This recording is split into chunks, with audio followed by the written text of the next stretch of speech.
Yung ba maitatanggi mo, Daniel Rason? Tapos ako ngayon yung papasamain mo, magsasalita ako to defend myself, tapos, biglang magpapa-victim ka na parang ikaw yung ikaw yung biktima. Tandaan mo, hindi ikaw ang biktima, Daniel Rason. Ako at kami ng mga nakasama ng mga magulang mo ang biktima. Kami ang biktima. Bro, sino yung matandang lalaki? Tanungin niyo po si Daniel Rason kung sino yung matandang lalaki. Kilalang kilala niya po yun eh. Kilalang kilala niya po yun. Yung matandang lalaki sinasabi ko na babaero na merong muntik i-rape. Anong sabi nung babae? Mahiya ka nga, ang tanda-tanda mo na. Yun. Kaya ganun po.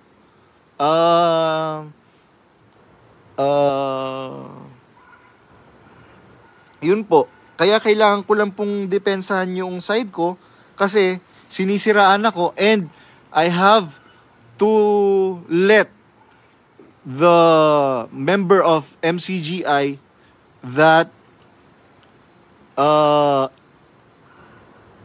the Lord God Almighty is not abiding the pamunuan of MCGI anymore. Napatunayan ko po yan. Kasi nanahimik ako, biruin mo, yung message ko sa kanya is November 21, 2023. I hope na nagbago siya. Pero wala eh. Biruin mo, nag-aano na ako dito,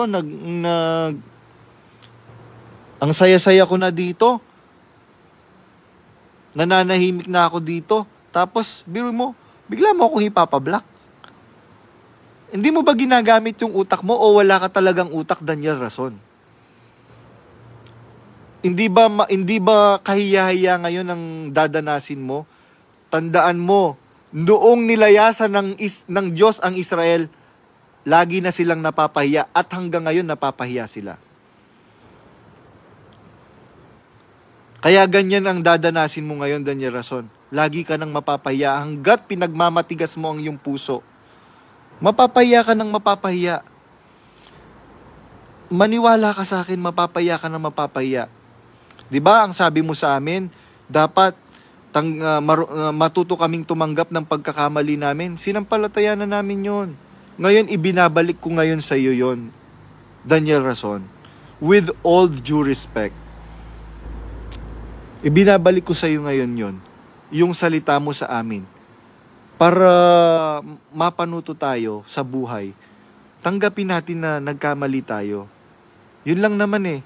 Kaya lang, pinalala mo ng pinalala, ayan, the more na nagrarant ka ng nagrarant sa mga pagkakatipon, the more na lalong ma-aggravate yung mga bagay-bagay.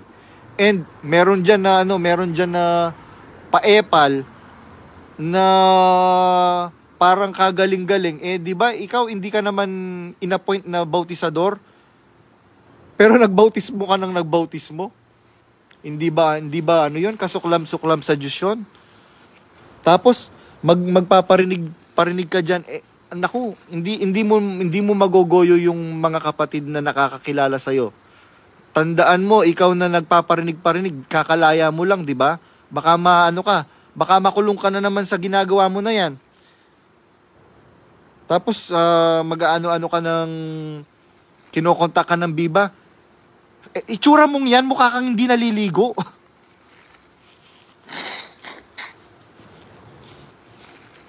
Masyado ka kasing mapapel. Ayan, tuloy. Kaya biro mo, hindi ka naman pala in-appoint na bautisador. Napakasela ng pagbabautismo. Nagbautismo ka. Anong tawag doon? Pangahas. Pangahas ka. Hari ng sablay. Ayun yung pangalan niya. Hari ng sablay. Nasaan ka ngayon? Di ba? Nakulong ka. Tapos, parang, kung magsalita ka parang wala kang, ang dami mong kapatid na inapi din. Tandaan mo, marami kang utang dun sa isang kapatid. Hay nako. Hari po yung